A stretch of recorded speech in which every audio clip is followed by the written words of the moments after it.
Eleanor sits in her empty driveway at 6:30 a.m., still in her bathrobe, staring at the dark oil stain where her beloved 2018 Honda Accord used to be. The morning dew has settled around the edges of the stain, making it look like a wound that won't heal. Her voice cracks as she speaks, her hands trembling slightly as she clutches a cold cup of coffee. I thought giving my grandson my car would help him start fresh. Instead, he blocked my number and disappeared. What I discovered next about why he really needed that car still keeps me awake at night. Before we start, let us know in the comments where you're watching from. Don't forget to like, share, and subscribe for more powerful stories. Eleanor's voice grows steadier as she continues, but there's a deep weariness in her eyes that speaks of sleepless nights and endless questions.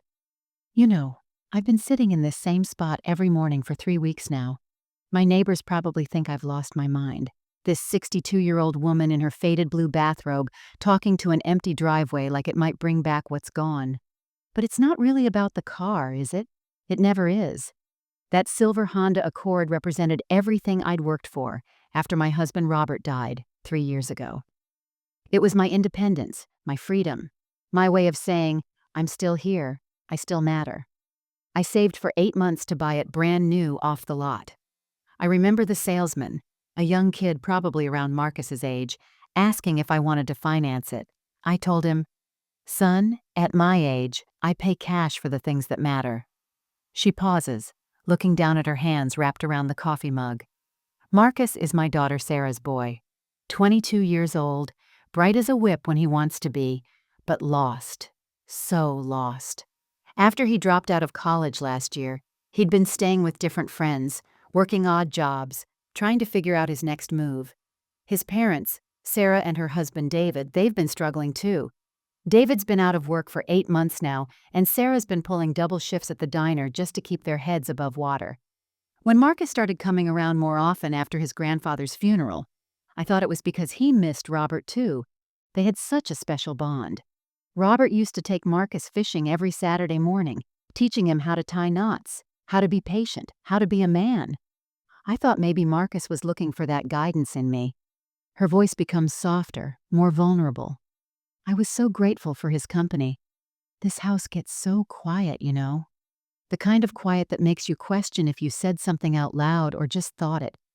When Marcus would show up on Sundays with that crooked smile of his, asking about dinner, helping me reach things on high shelves, listening to my stories about his grandfather, it felt like I had purpose again. But there were signs. Little things I chose to ignore because I needed him to need me. The way he'd glance at my car keys when he thought I wasn't looking. How he'd mention gas prices or ask if I really needed to drive to the store when everything's walkable in this neighborhood. The way conversations always seemed to circle back to his transportation problems. She stands up slowly, her joints stiff from sitting in the cold morning air. I gave him that car because I believed in him. Because when someone you love looks you in the eye and says they need help getting their life together, you help them. You don't question whether they mean it. You don't wonder if the love you're feeling is the same love they're feeling. You just give, because that's what family does. Her voice hardens slightly, gaining strength. But what I discovered about why Marcus really needed my car, what he was planning to do, who he really was when I wasn't around, that changed everything. It changed how I see family, how I see myself, and how I'll never let anyone make me feel invisible again. This is the story of how I gave away my independence and nearly lost myself in the process, and how sometimes the people we love the most are the ones who teach us the hardest lessons about our own worth. Eleanor's voice grows warmer as she retreats into happier memories, her eyes lighting up for the first time since she began speaking. Before everything fell apart, my life had found a beautiful rhythm. After Robert's funeral, I wasn't sure how I'd fill the silence he left behind. But Marcus, my sweet Marcus, became my anchor in those early months of grief. It started innocently enough. The Sunday after we buried his grandfather, Marcus showed up at my door with a bag of groceries and that sheepish smile I'd known since he was 5 years old. "I figured you might not feel like cooking today, Grandma Ellie," he said, unpacking ingredients for Robert's favorite beef stew. "But Grandpa always said your cooking was what made this house feel like home."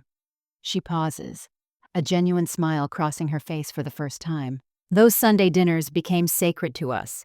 Marcus would arrive around 2 o'clock, always bringing something: flowers from the gas station, a puzzle from the dollar store, sometimes just his appetite and stories about his week. We'd cook together, him telling me about his college classes, or later, after he dropped out, his plans for the future. He had so many dreams back then. "Grandma Ellie, I'm thinking about maybe becoming a mechanic," he'd say one week, his hands gesturing excitedly as he helped me peel potatoes. "Or maybe learning to code. Everyone needs websites, right?" I'd nod and encourage every idea, watching his face light up with possibility. After dinner, we had our routine. Marcus would help me with the yard work, trimming the hedges Robert used to maintain, cleaning out the gutters, fixing the squeaky gate that had annoyed my husband for 15 years. "Grandpa would want me to take care of you," Marcus would say, and my heart would swell with gratitude and love. Her voice becomes more animated as she describes their movie nights. Then we'd settle in for our movie marathon. Marcus loved the old classics: Casablanca, It's a Wonderful Life, The Wizard of Oz. He'd make us popcorn with extra butter, just like Robert used to, and we'd curl up on the couch with the Afghan I'd crocheted years ago. Marcus would rest his head on my shoulder during the boring parts, and I'd stroke his hair like I did when he was little and had nightmares. "Grandma Ellie, you make the best meatloaf in the world," he'd always say during dinner, giving me those warm, lingering hugs that made everything feel right. "And you give the best advice, too. I don't know what I'd do without you." Those words were like medicine to my grieving heart. After losing Robert, I'd felt invisible, forgotten by a world that suddenly seemed too fast and too young for me. But with Marcus, I felt needed again, valued, like I still had something important to offer. She describes her comfortable routine and independence. "My days had structure then. I'd wake up at 7, make myself coffee in the same mug Robert bought me for our 20th anniversary, and plan my week. Grocery shopping on Tuesdays, doctor's appointments on Thursdays, church on Wednesdays and Sundays. My silver Honda Accord made it all possible. That car represented everything I'd worked for. After Robert died, I realized I'd spent 40 years being Robert's wife and had forgotten how to be just Eleanor.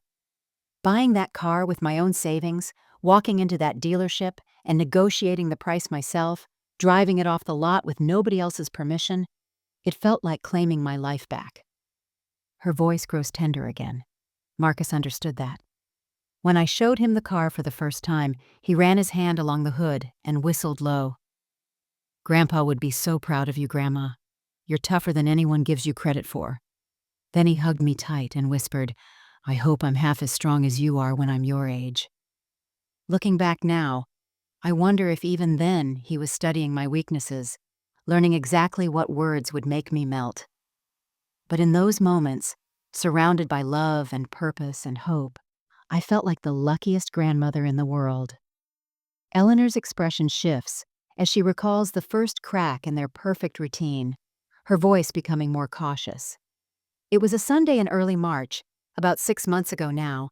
I remember because I'd spent all morning preparing Marcus's favorite meal, the meatloaf, mashed potatoes with extra butter, and green beans the way his grandfather used to make them. I'd even baked an apple pie from scratch, something I hadn't done since Robert was alive. Marcus was supposed to arrive at 2 o'clock, like always. But 2 came and went, then 3. I kept checking my phone, thinking maybe I'd missed a call or text. The meatloaf was getting dry in the oven, and I found myself pacing between the kitchen window and the front door, watching for his beat-up friend's car that usually dropped him off. She wraps her arms around herself, reliving the anxiety of that day. He finally showed up at 4:30, nearly 2.5 hours late. No apology, no explanation. Just walked through my front door like nothing had happened, his phone buzzing constantly in his hand. Even as he hugged me hello, I could see his eyes darting to the screen over my shoulder. "Sorry I'm late, Grandma," he said, but his voice sounded distracted, mechanical. Throughout dinner, that phone never stopped. Buzz, buzz, buzz. He'd glance at it, smirk, type something back, then look up at me like he was surprised I was still talking. I tried to engage him the way I always did. How was your week, sweetheart? Did you hear back from that warehouse job you applied for? But instead of his usual animated stories, I got shrugs and one-word answers. Fine. Nope. Whatever. Her voice grows smaller, more hurt. The worst part was during dinner itself. I'd made all his favorites, set the table with my good china like I always did, even lit the candles Robert and I used to use for special occasions. But Marcus barely looked up from his plate. He was shoveling food into his mouth while scrolling through his phone, double-fisting the meatloaf and social media like he was at some fast food drive-thru instead of his grandmother's dining room. Marcus, honey, could you put the phone away? I made apple pie for dessert and I wanted to hear about your plans for this week. That's when he snapped. His head jerked up from his phone, and for a split second, I saw something in his eyes I'd never seen before. Irritation, impatience, like I was bothering him. I'm handling it, okay? His voice was sharp, cold. God, you ask so many questions. She pauses, the memory still stinging. I felt like I'd been slapped. In all the months since Robert died, through all our Sunday dinners and movie nights, Marcus had never spoken to me like that. Never made me feel like I was pestering him just by caring. But what happened next was worse. As I sat there, stunned by his tone, I watched him stand up and walk over to my kitchen counter where I always kept my car keys in a little ceramic bowl Robert had made me in a pottery class years ago. Marcus picked up the keys, turning them over in his hand like he was examining them. Do you really need to drive that much anymore, Grandma? He asked, his voice casual now, like the previous moment of anger had never happened. I mean, you mostly just go to the grocery store and church, right? Everything's pretty walkable in this neighborhood. The way he said it made my skin crawl. Not concerned, not caring, calculating. Like he'd been thinking about this for a while.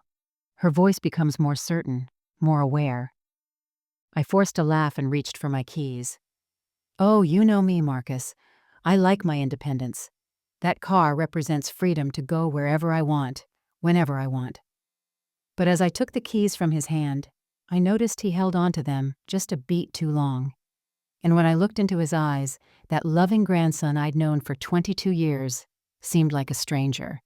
I told myself he was just stressed about his future, just having a bad day. But deep down, something had shifted. The foundation of trust I'd built my new life on had developed its first crack. Eleanor's voice becomes heavier as she describes the gradual deterioration of their relationship over the following weeks. After that first uncomfortable Sunday, I kept telling myself it was just a rough patch. Marcus was 22, figuring out his life, dealing with pressures I probably couldn't understand. So I doubled down on being the grandmother he needed. I threw myself into making our time together even more special, hoping to recapture what we'd lost. The next Sunday, I made his childhood favorite, chocolate chip pancakes shaped like Mickey Mouse, the way I used to when he'd spend weekends with Robert and me as a little boy. I even bought the expensive bacon he liked, the thick-cut kind that cost twice as much as my usual brand. She shakes her head, a bitter smile crossing her face. Marcus showed up on time that week, but something fundamental had changed. He sat at my kitchen table, mechanically cutting through those Mickey Mouse pancakes while scrolling through his phone.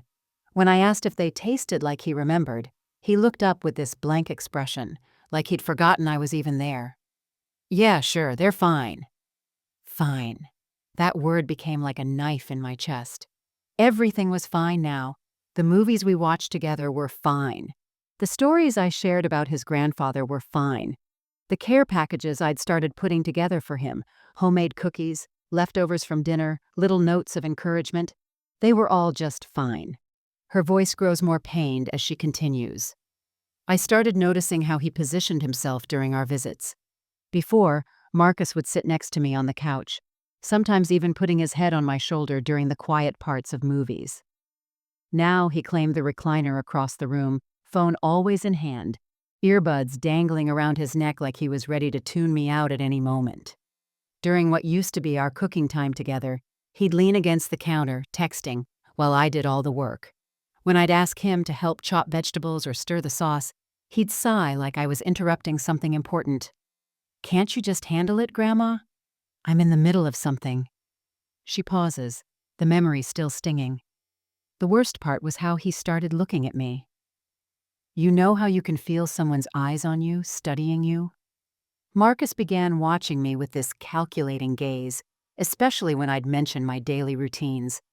If I talked about my Tuesday grocery runs or my Wednesday church meetings, his attention would suddenly sharpen. "Do you drive to church every week?" he'd ask, not out of interest in my faith, but like he was taking inventory. "That's only, what, 6 blocks away? Seems like a waste of gas." Or when I'd mention having lunch with my friend Dorothy. "You drove all the way across town for lunch? Couldn't you just call her instead?" Her voice becomes more observant, more aware. I started catching him doing things that made my skin crawl, like going through my mail when I stepped into the kitchen to get us drinks, or opening drawers in my living room, claiming he was looking for a pen, but his eyes were scanning everything inside. Once, I found him in my bedroom doorway, just standing there, looking around like he was cataloging my belongings. "What are you doing, sweetheart?" I asked. "Oh, just wondering if you need help organizing anything. This house is getting pretty cluttered." But my house wasn't cluttered. I kept it immaculate, just like Robert and I always had. Marcus was looking for something, evaluating something, and it wasn't about helping me organize. Her voice grows sadder, but more certain. The conversations that used to flow so naturally became one-sided monologues. I'd share stories about my week, ask about his plans, try to offer advice or encouragement, but I was essentially talking to myself. Marcus would grunt acknowledgments while his real attention stayed glued to that phone screen. I found myself working harder and harder for smaller and smaller pieces of his attention. Making more elaborate meals, buying him little gifts, asking fewer questions so he wouldn't get irritated. I was walking on eggshells in my own home, trying not to disturb someone who used to seek out my company. The grandson who used to arrive, excited to spend time with me, now showed up like he was fulfilling an obligation. And the saddest part? I was so grateful for even that much that I convinced myself this was normal, that this was enough. Eleanor's voice drops to almost a whisper as she recounts one of the most painful moments of this entire ordeal. It was Sarah's birthday barbecue in early April. The whole family was there. Sarah and David, my sister Margaret, David's brother Tom and his kids, and Marcus's cousin Jake, who's about the same age. I'd been looking forward to it for weeks because it felt like the first normal family gathering we'd had since Robert died. I brought my famous potato salad, the recipe I'd perfected over 30 years of family cookouts. Marcus had always bragged about that potato salad to his friends, saying his grandma made the best food in the family. I was hoping maybe being around everyone, seeing me in my element, would remind him of why he used to enjoy my company. She pauses, her hands clasping together tightly. The barbecue started off well enough.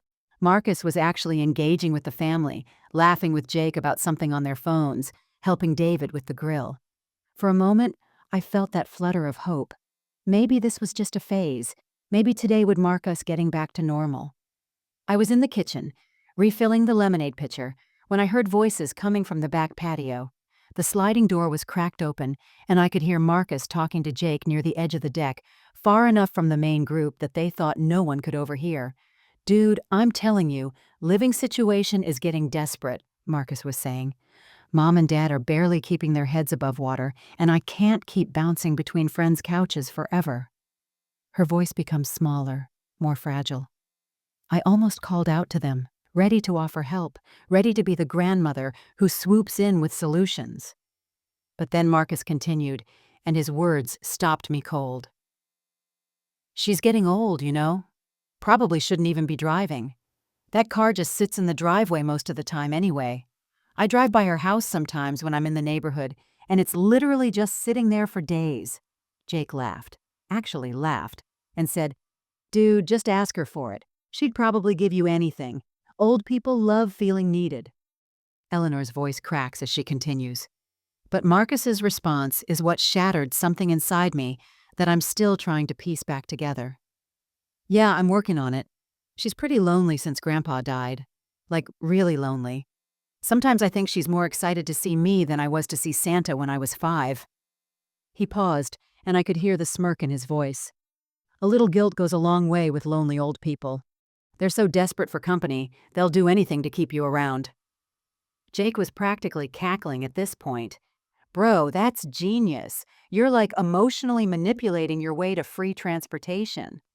It's not manipulation, Marcus said, and for a split second, I thought he was going to defend me, defend us. It's just strategic. She gets to feel useful, I get what I need, win-win. She takes a shaky breath before continuing. I stood in that kitchen, holding a pitcher of lemonade with hands that had gone completely numb, listening to my beloved grandson reduce our entire relationship to a transaction. Every Sunday dinner, every hug, every "I love you, Grandma Ellie," it was all just strategy to him. The worst part wasn't even the words themselves. It was the casual tone, like discussing the weather. My loneliness, my grief, my desperate need to feel valued after losing Robert. To Marcus, these weren't tragedies to be comforted. They were weaknesses to be exploited. Her voice grows stronger, more resolute. I set that pitcher down on the counter and walked quietly to the bathroom, where I locked the door and stared at myself in the mirror. The woman looking back at me seemed smaller somehow, more fragile than I'd realized. Is this how he saw me? Is this how everyone saw me? A lonely old woman so desperate for love that she'd become easy prey? I stayed in that bathroom for 10 minutes, trying to compose myself before returning to the party. But something fundamental had broken.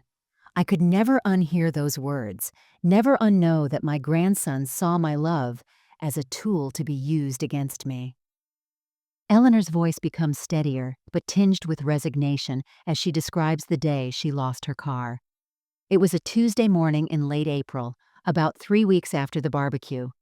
I was in my garden, tending to the tomato plants Robert and I had planted together every spring for 25 years, when I heard a car pull into my driveway.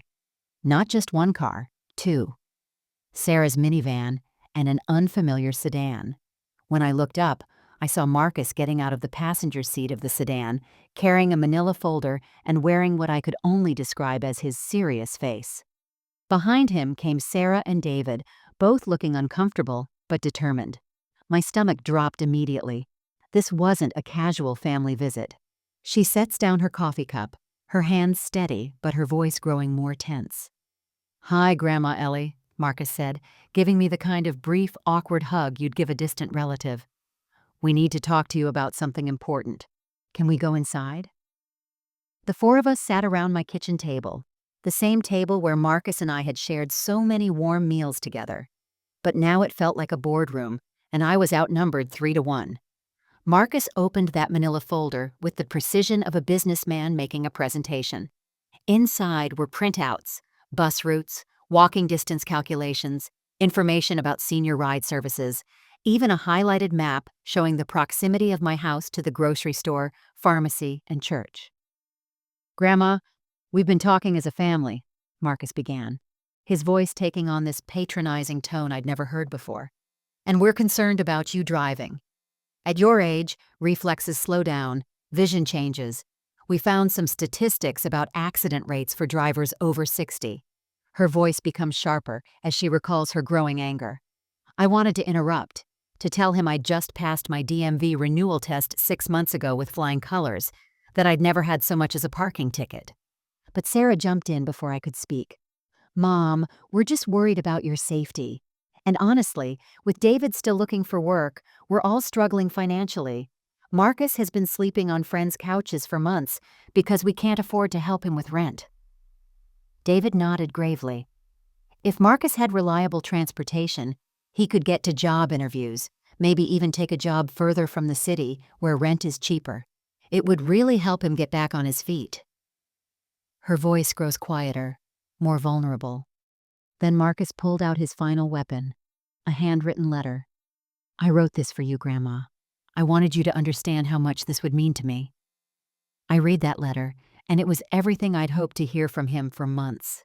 He wrote about how much he loved me, how grateful he was for everything I'd done since Grandpa died, how he wanted to make us both proud by getting his life together. He promised to take excellent care of the car, to drive me anywhere I needed to go, to make this a partnership rather than a handout. "I know how much that car means to you," he wrote. "It represents your independence, and I would never want to take that away. I just want to borrow your strength to build my own." She pauses, the memory of hope and manipulation intertwining. Reading those words, looking at his earnest face across my kitchen table, I felt something crack open in my chest. Maybe I'd misunderstood what I'd heard at the barbecue. Maybe this was his way of reconnecting with me, of building something real between us again. Sarah reached across the table and took my hand. "We've already looked into the bus routes for you, Mom. The grocery store is only a 15-minute walk. Church is even closer, and Marcus promised he'd be available to drive you anywhere the bus doesn't go." Her voice becomes resigned, but still hopeful. I looked around that table at 3 faces I loved, all nodding encouragingly, all seemingly united in wanting what was best for everyone.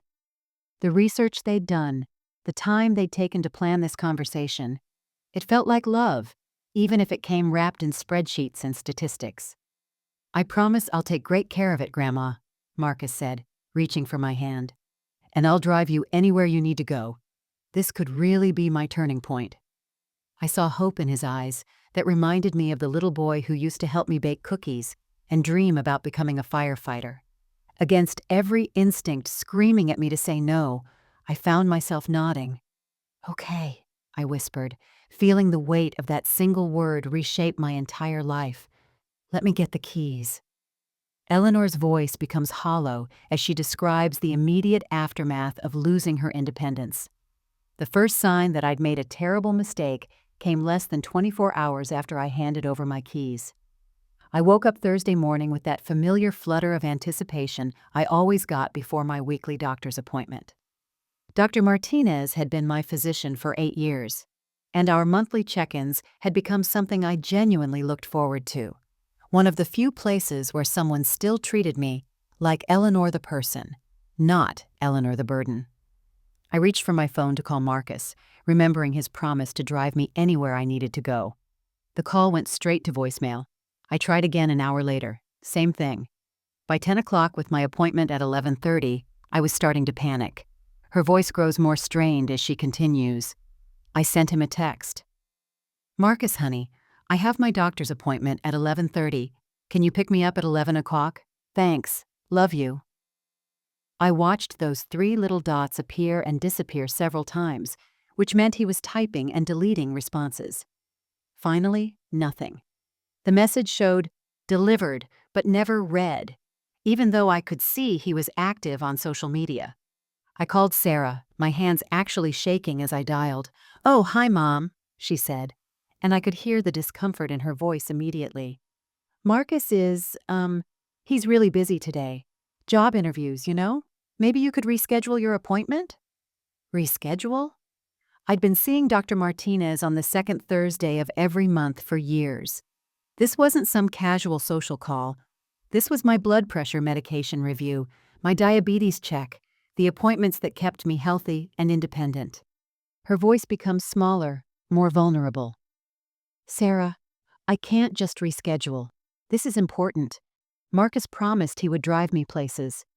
"I know, Mom, but he's really focused on getting his life together right now. Maybe this is a good time to try out those bus routes we researched?" I hung up feeling more alone than I had since the day we buried Robert. I called Mrs. Chen next door, my cheeks burning with embarrassment as I explained my situation.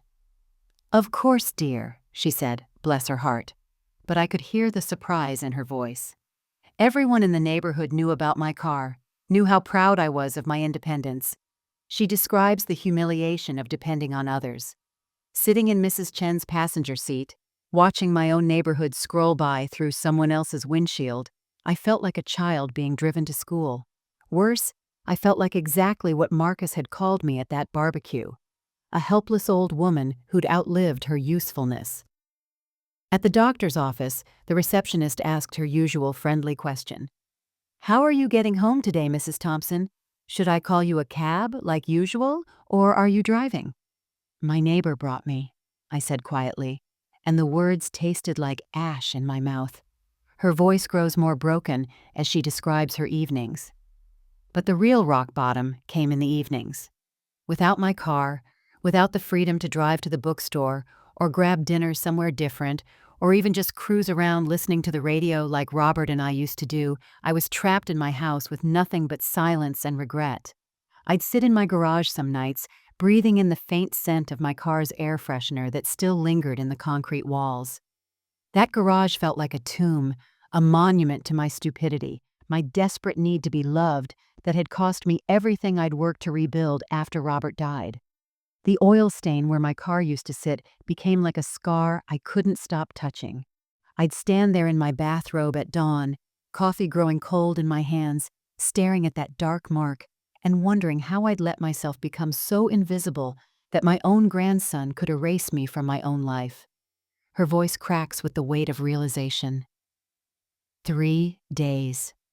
It took 3 days for me to understand that I hadn't given Marcus my car to help him start fresh. I'd given him my car, and he'd used it to help himself forget I existed. The promises, the partnership, the gratitude, all of it had evaporated the moment those keys left my palm. I was stranded in my own life, and the person who'd stranded me was someone I'd loved more than my own comfort, more than my own security, more than my own sense of self-worth. Eleanor's voice takes on a sharper edge as she describes the moment her suspicions were confirmed in the most painful way possible. It was the following Tuesday, exactly 1 week after I'd handed over my keys. I was walking back from the grocery store, a 20-minute trek that used to be a 5-minute drive, carrying 2 heavy bags that made my arthritis flare up with every step. The irony wasn't lost on me that I was struggling to carry groceries I could barely afford on my fixed income, while my car was out there somewhere, supposedly helping Marcus get to job interviews. Mrs. Chen was in her front yard, watering her roses when I limped past her house, probably looking like exactly what I was, a tired old woman who'd made a fool of herself. She pauses, the memory still painful. "Eleanor, dear," she called out, setting down her watering can. "I meant to ask you. I saw your Honda at the Golden Palace Casino downtown last Friday night. The young man was getting out with some friends. They looked like they were having quite the celebration." The grocery bags slipped from my hands, and a jar of pickles shattered on the sidewalk. Mrs. Chen rushed over to help me, but I barely heard her asking if I was okay. The words Golden Palace Casino were echoing in my head like a death sentence. "Are you sure it was my car?" I managed to ask, even though I already knew the answer. That silver Honda Accord was distinctive. I'd chosen it specifically because it stood out from all the white and black cars in parking lots. "Oh yes, dear, same license plate and everything. I remember because it starts with your late husband's initials, R.E.T. I thought it was sweet when you first got it." Her voice grows colder, more determined. I spent the rest of that day in a fog, mechanically putting away groceries and trying to process what Mrs. Chen had told me. Marcus wasn't using my car for job interviews. He was using it to gamble, to party, to live the carefree life of a 22-year-old while I rationed my own food budget to make sure I could afford my medications. That evening, something shifted inside me. Maybe it was anger, maybe it was clarity, but I did something I'd never done before. I created a fake Facebook account.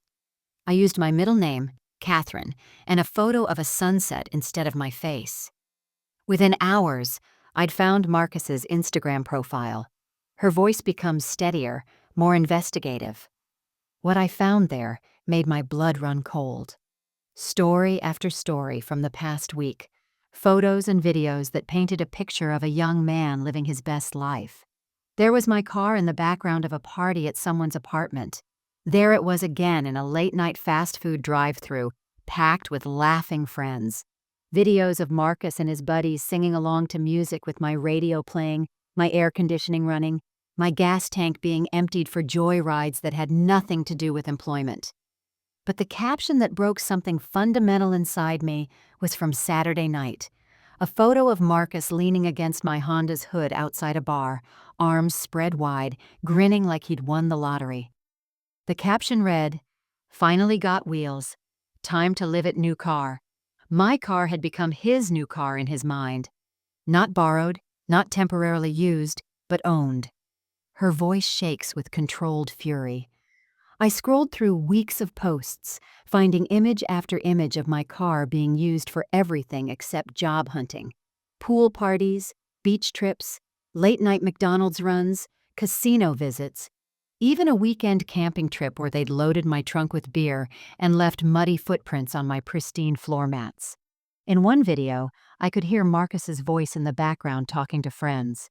"Yeah, my grandma basically gave me this car. She's old and barely drives anyway. Pretty sweet deal, right?" Pretty sweet deal. That's what our relationship had become to him. That's what my love, my trust, my sacrificed independence had been reduced to. A sweet deal for a young man who saw my grief as an opportunity and my loneliness as a weakness to exploit. Her voice grows resolve. I sat in my living room that night, surrounded by screenshots I'd taken of every single post, every location tag, every piece of evidence that my beloved grandson had been lying to me from the moment he'd walked into my kitchen with that manila folder.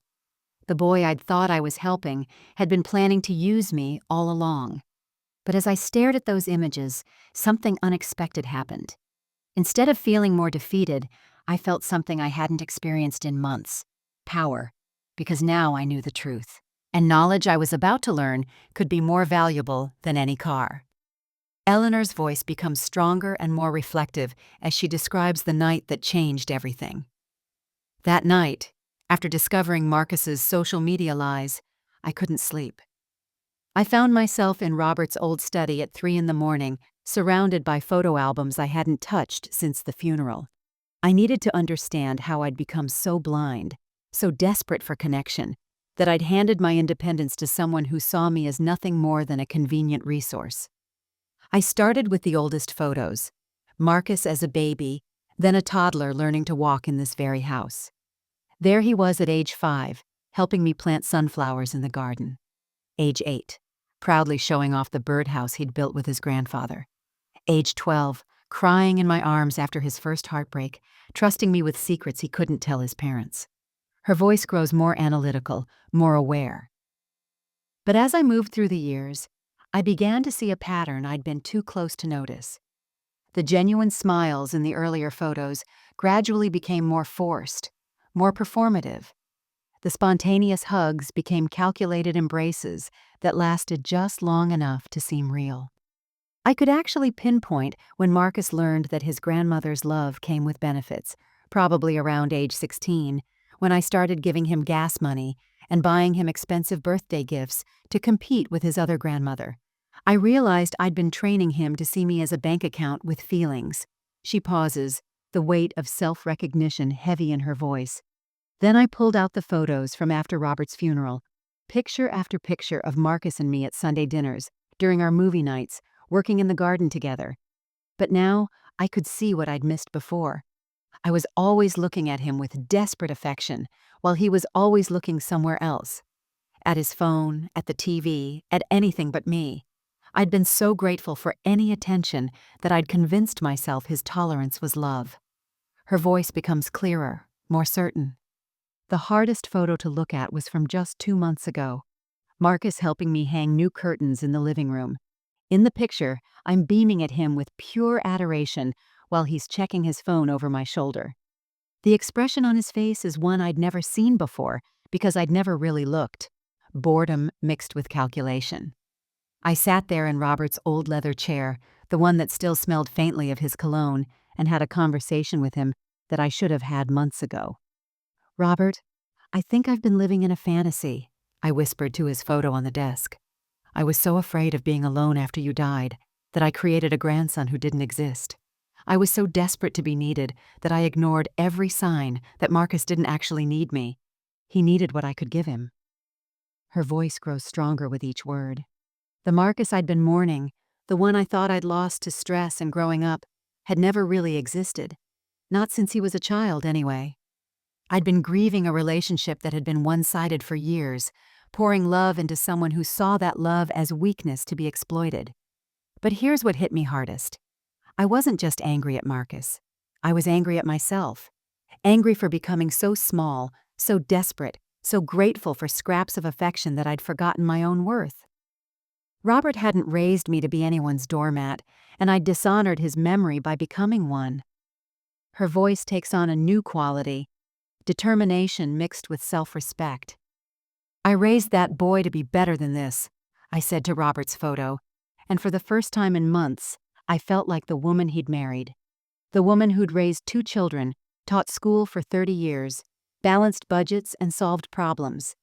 The woman who'd taken care of a dying husband with grace and strength.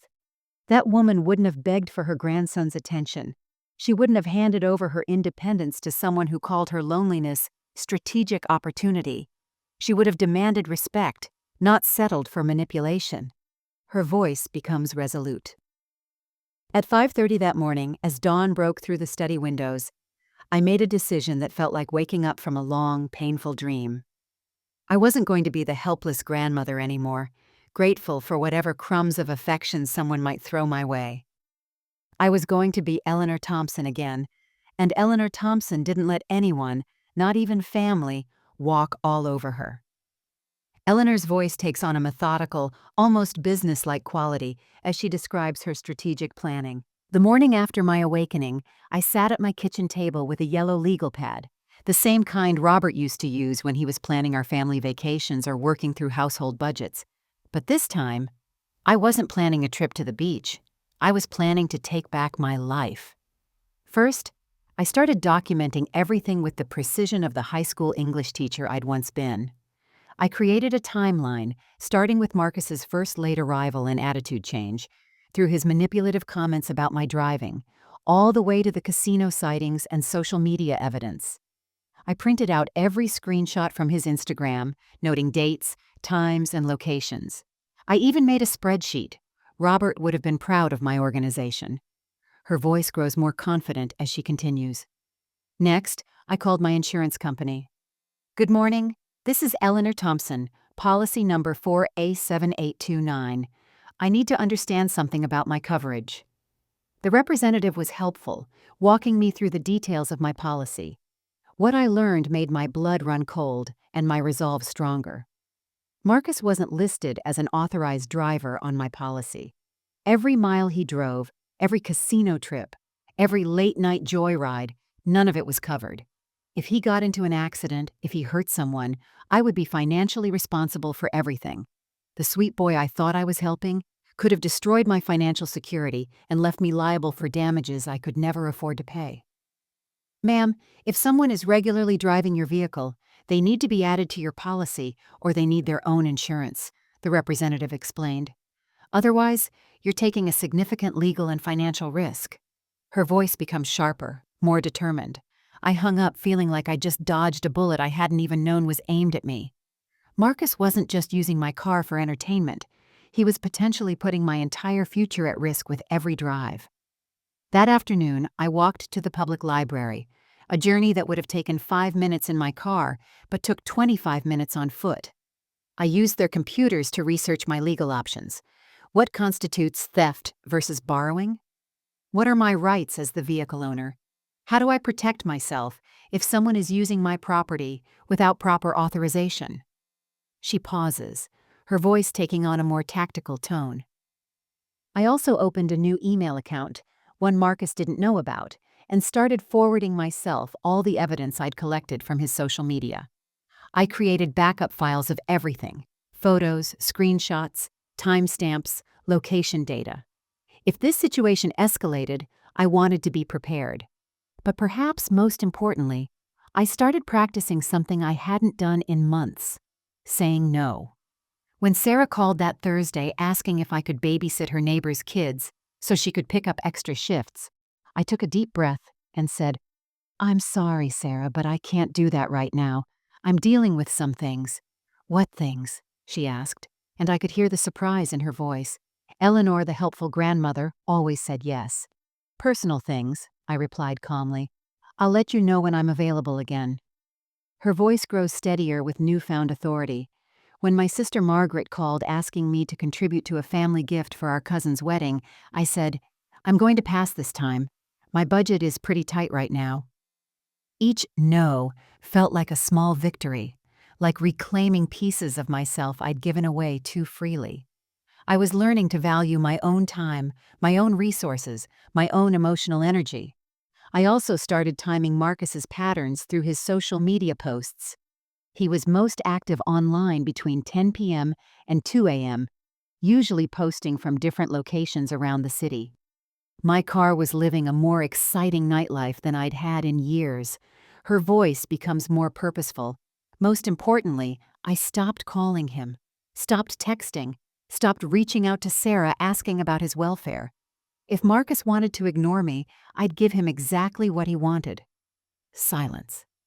But unlike the silence of a discarded grandmother, this would be the silence of someone gathering her strength. I wasn't hiding anymore. I wasn't making excuses. I wasn't hoping things would get better on their own. I was building a case, setting boundaries, and preparing for what needed to come next.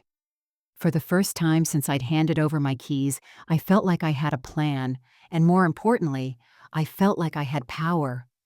Eleanor's voice carries a new authority as she describes the first crack in Marcus's confidence. It was a Friday afternoon, 2 weeks into my silent preparation phase, when my phone rang. The caller ID showed Marcus's name, and for a split second, my heart did that familiar flutter of hope and excitement. But then I remembered the casino photos, the "Finally Got Wheels" caption, and the calculated way he'd looked at me in all those pictures I'd studied. I let it ring 4 times before answering, something the old Eleanor would never have done. Marcus's calls used to be so rare that I'd practically lunge for the phone. "Hello, Marcus," I said, my voice deliberately neutral. No warmth, no eager grandmother tone, just acknowledgement. "Hey, Grandma," he said, and I could immediately tell this wasn't a social call. His voice had that particular quality it got when he wanted something, artificially casual, slightly rushed. "I need you to call the insurance company and add me as a driver on your policy. I was talking to this guy at work, and he said I could get pulled over and get in serious trouble if I'm not officially covered."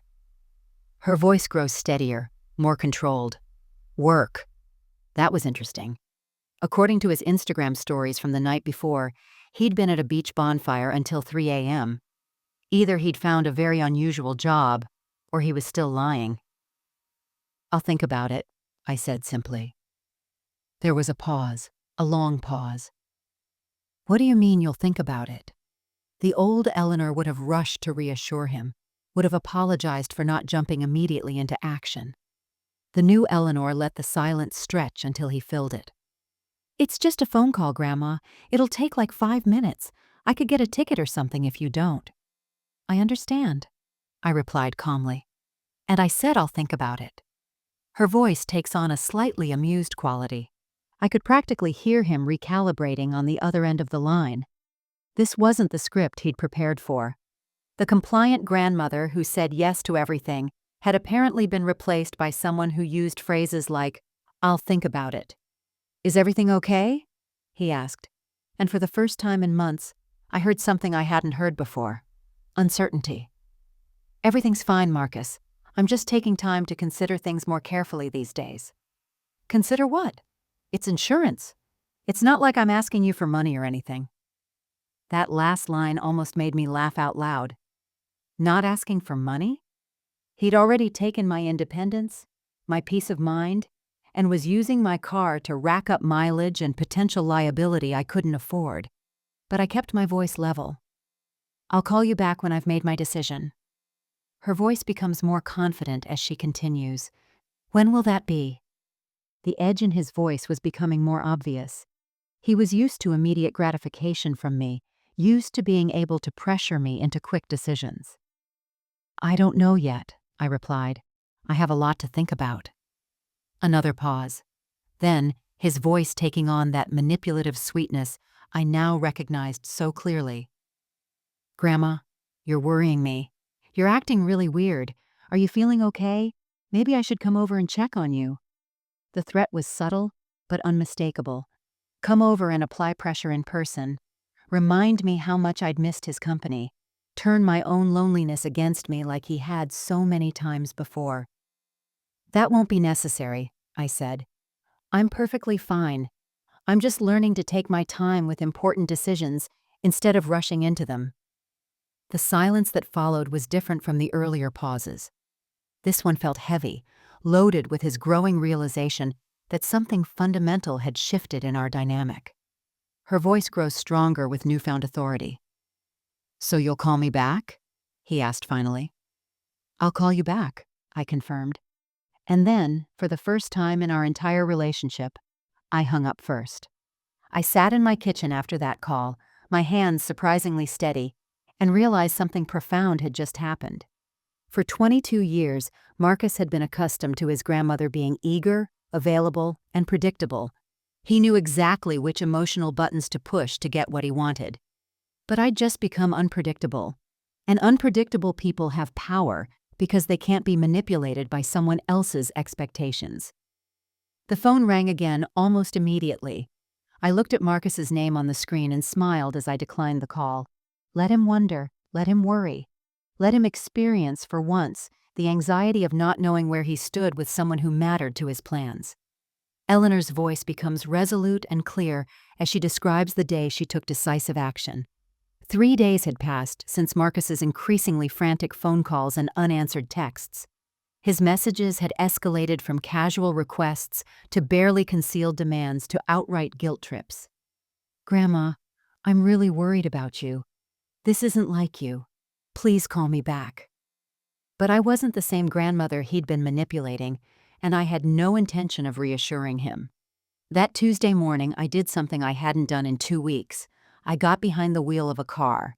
I'd rented a modest sedan from the Enterprise location 3 blocks from my house, paying with money I'd been saving for a new washing machine.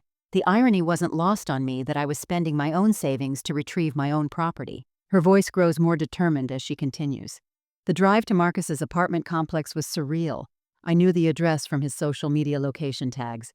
He'd been careless about sharing where he lived, probably never imagining his grandmother would become a detective.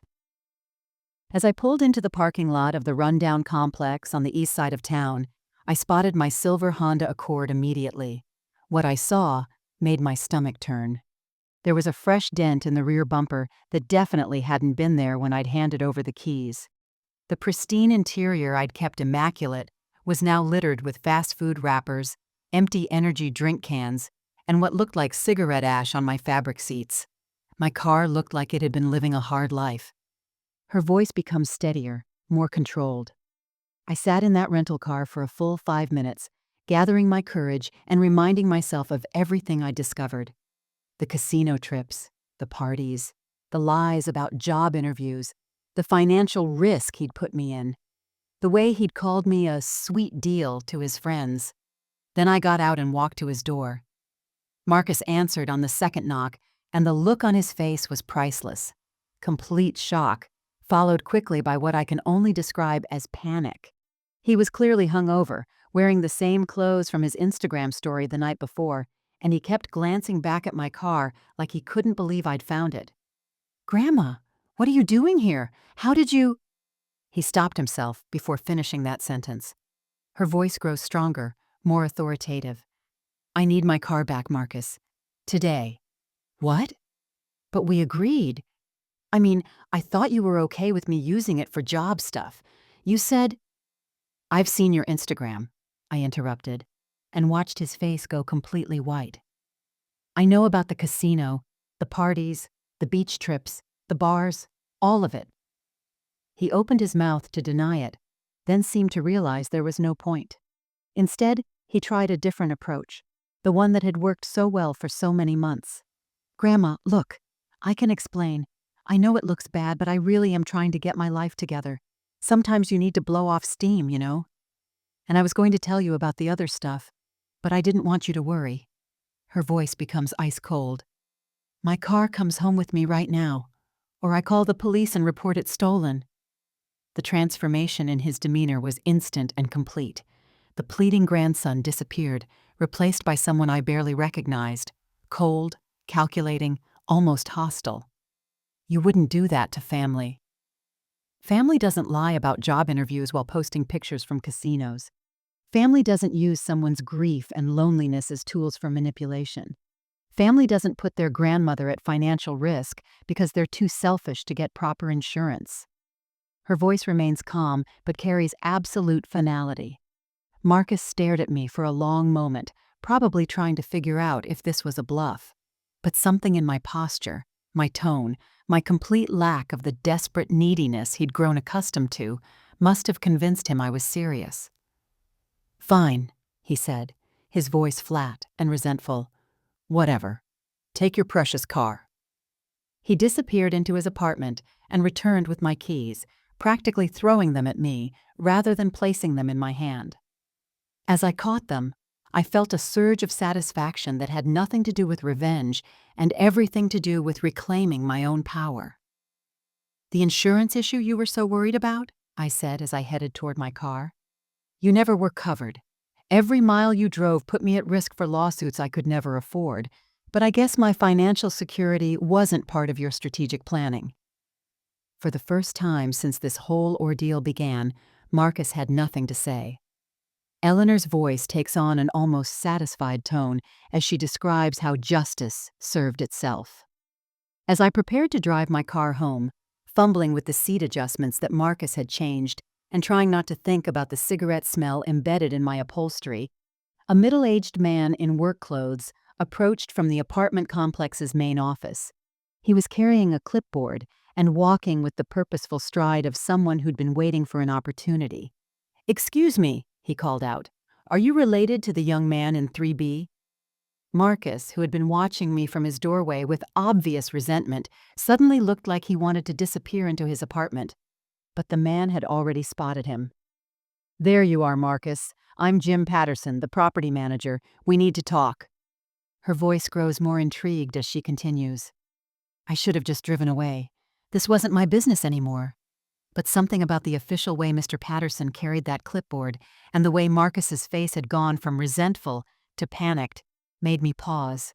I rolled down my window, telling myself I was just being cautious in case there was some problem with me being there. "I've been trying to reach you for 3 days," Mr. Patterson said to Marcus. "You're 2 months behind on rent, and your phone keeps going to voicemail. I've got your eviction notice right here." 2 months behind on rent. I felt something cold settle in my stomach as the pieces clicked together. Marcus hadn't just been using my car for entertainment. He'd been using it while being completely financially irresponsible in every other area of his life. Her voice becomes more analytical as the full scope becomes clear. "Look, Mr. Patterson," Marcus said, his voice taking on that familiar pleading tone I knew so well. "I told you my grandmother was going to help me get caught up. She's been helping me with expenses while I get back on my feet." Mr. Patterson looked over at me sitting in my car, and I saw the exact moment he connected the dots. "Are you the grandmother?" I could have lied. I could have driven away. But something about Marcus's assumption that I was still his financial safety net, even after everything he'd done, made my decision for me. "I'm his grandmother," I said, getting out of the car. "But I'm not helping him with his rent." Her voice grows firmer, more certain. The look of betrayal on Marcus's face was almost comical. He'd been counting on me, banking on the fact that even if I took my car back, I'd still bail him out of his financial problems. He'd been so confident in his ability to manipulate my guilt that he'd apparently told his landlord help was coming. "Ma'am," Mr. Patterson said, "he's been telling me for weeks that his grandmother was going to send money for the back rent. He said it was just a temporary cash flow problem." I looked at Marcus, seeing him clearly for perhaps the first time. Not the struggling young man trying to get his life together, not the grieving grandson who needed support after losing his grandfather. Just a 22-year-old who had learned that other people's emotions could be converted into resources, and who had gotten very good at that conversion. "Marcus is an adult," I said clearly. "His financial problems are his own to solve." Her voice takes on a tone of quiet finality. Mr. Patterson nodded and handed Marcus an official-looking document. "You have 30 days to vacate the premises. If you're not out by then, we'll begin formal eviction proceedings." Marcus took the paper with shaking hands, then looked at me with an expression I'd never seen before. Raw desperation mixed with disbelief. "Grandma, you can't just leave me like this. I'm family. I made mistakes, but you can't let me become homeless." For a moment, the old Eleanor stirred. The grandmother who wanted to fix everything, who couldn't bear to see anyone she loved in pain. But then I remembered the casino photos, the sweet deal comment, the way he'd discussed my loneliness like it was a business strategy. "You're right, Marcus. You are family. But family means mutual respect honesty, and care for each other's well-being. You've shown me that you don't understand what family actually means. Her voice becomes steady and resolute. I got back in my car, started the engine, and looked at him one last time through the window. When you figure out what family really means, when you're ready to have an honest conversation about rebuilding our relationship based on respect instead of manipulation, then we can talk.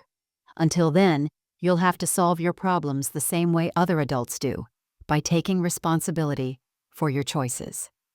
As I drove away, I could see Marcus in my rearview mirror, standing in that parking lot holding his eviction notice, finally experiencing the consequences of treating people like resources instead of human beings. Eleanor's voice becomes more measured as she describes the family's attempt to draw her back into old patterns. 3 weeks had passed since I'd driven away from Marcus's apartment complex, leaving him with his eviction notice and the consequences of his choices. I'd settled back into a routine with my car, relishing simple freedoms like driving to the grocery store when I wanted to, not when someone else deemed it necessary. My Honda still smelled faintly of cigarettes, but I'd had it professionally cleaned and was slowly reclaiming it as my own space again. That's when Sarah showed up at my door on a rainy Thursday evening, and I knew immediately this wasn't a casual visit.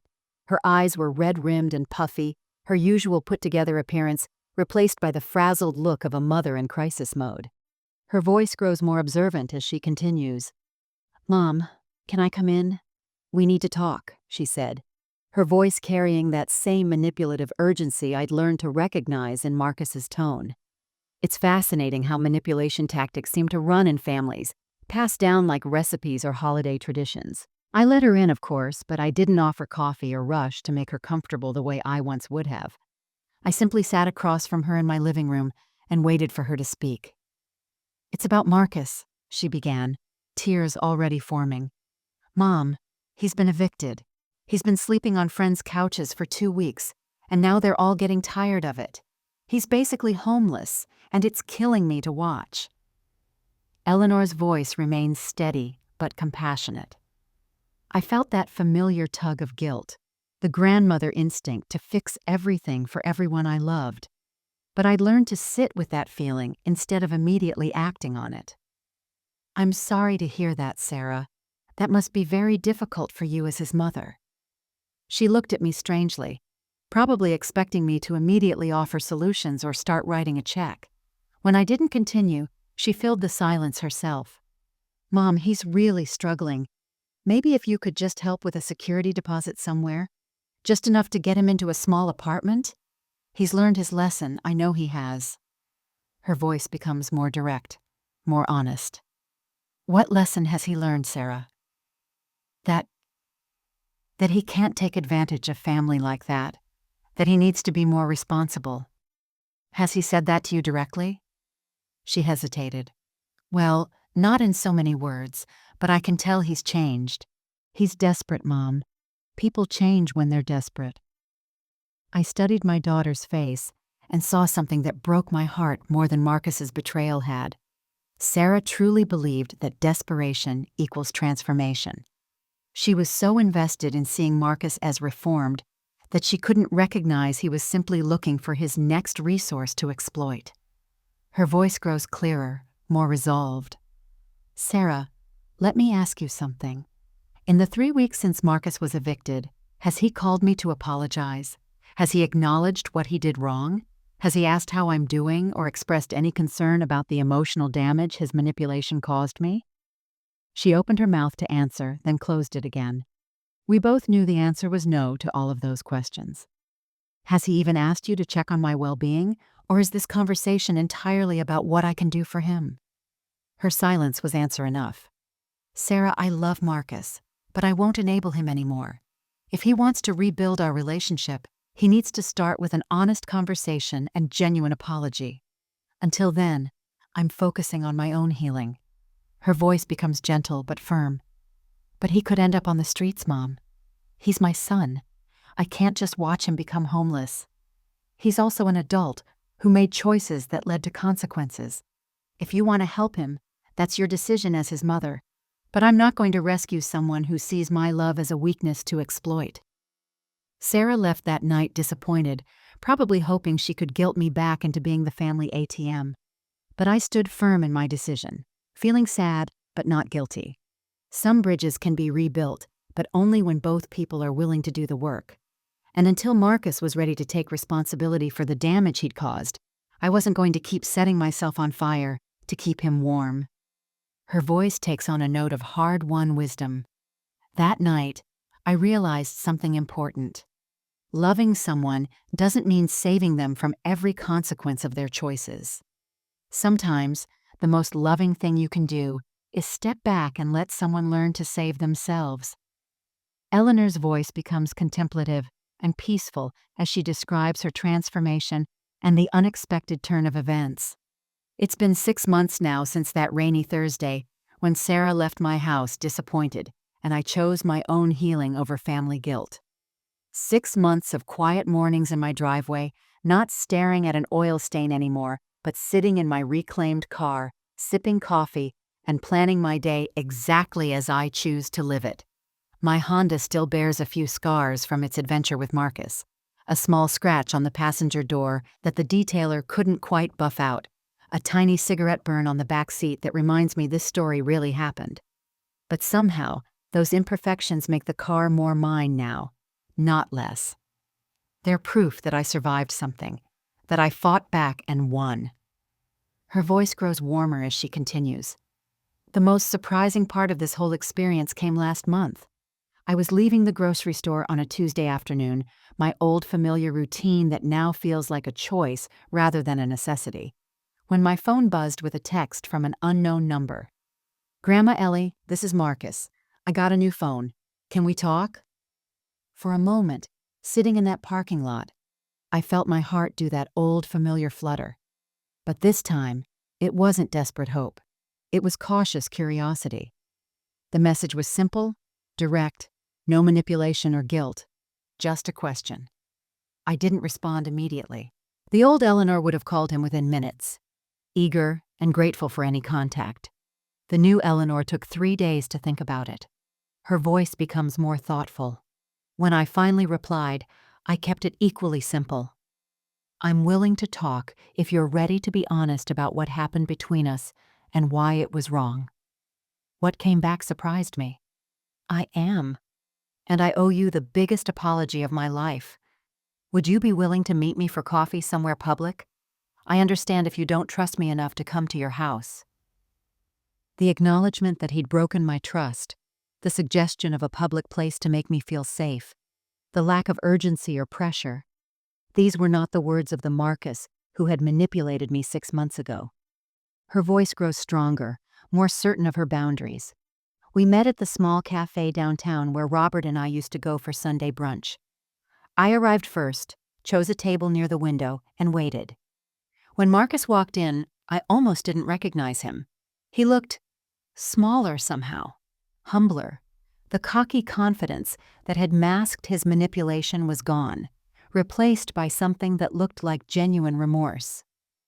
"Thank you for agreeing to see me," he said, sitting across from me with the careful politeness of someone who knows they're on probation. For the next hour, Marcus did something he'd never done in our entire relationship. He talked about his mistakes without making excuses. He apologized for using my loneliness against me, for lying about the job interviews, for putting me at financial risk, for treating my love like a commodity to be traded. "I was a selfish asshole," he said, and the bluntness of it was somehow more convincing than any flowery apology could have been. "I saw how much you missed Grandpa, how much you needed to feel useful, and I used that. I used your grief. That's unforgivable." Her voice becomes more measured, more protective. I listened to all of it, watching his face, looking for signs of the manipulation I'd learned to recognize. But what I saw instead was a young man who'd hit rock bottom hard enough to shatter some illusions about himself. "What changed?" I asked. "Being homeless," he said simply. "Really homeless, not couch surfing homeless. Sleeping in my car for 2 weeks until it got repossessed. Having to call Dad to ask for help, and him hanging up on me. Realizing that burning bridges with people who actually loved me was the stupidest thing I'd ever done. Her voice takes on a tone of hard-won wisdom. I don't know yet if Marcus has truly changed, or if this is just a more sophisticated form of manipulation born from desperation. Time will tell. But what I do know is that I'm no longer the same grandmother who would have taken any apology as proof of transformation. If you want to rebuild our relationship, I told him, it will be on completely different terms. No more taking advantage of my generosity. No more seeing my emotions as tools to get what you want. And it will take time, months, maybe years, to earn back the trust you destroyed. He nodded, tears in his eyes. I understand, and I'm willing to do whatever it takes. We've met twice more since then. Coffee dates where we talk like two adults learning to know each other, rather than a desperate grandmother and a manipulative grandson. It's tentative, careful, nothing like the easy warmth we once shared. But it's honest in a way our relationship never was before. Her voice becomes serene and self-assured. I'm sitting in my car this morning, 6 months after this all began, and I realized something profound. I gave Marcus my car to help him start fresh, but in the end, he gave me something far more valuable. He taught me that I was worth more than being someone's convenient resource. He showed me that love without boundaries isn't love at all. It's enabling. Most importantly, he helped me discover that I didn't need anyone else's approval or company to feel complete. The woman who sits in this driveway now is not the lonely, desperate grandmother who handed over her keys 6 months ago. She's someone who knows her own worth, sets her own boundaries, and refuses to be anyone's sweet deal ever again. Some bridges can be rebuilt, but first you have to be strong enough to decide if they're worth rebuilding at all.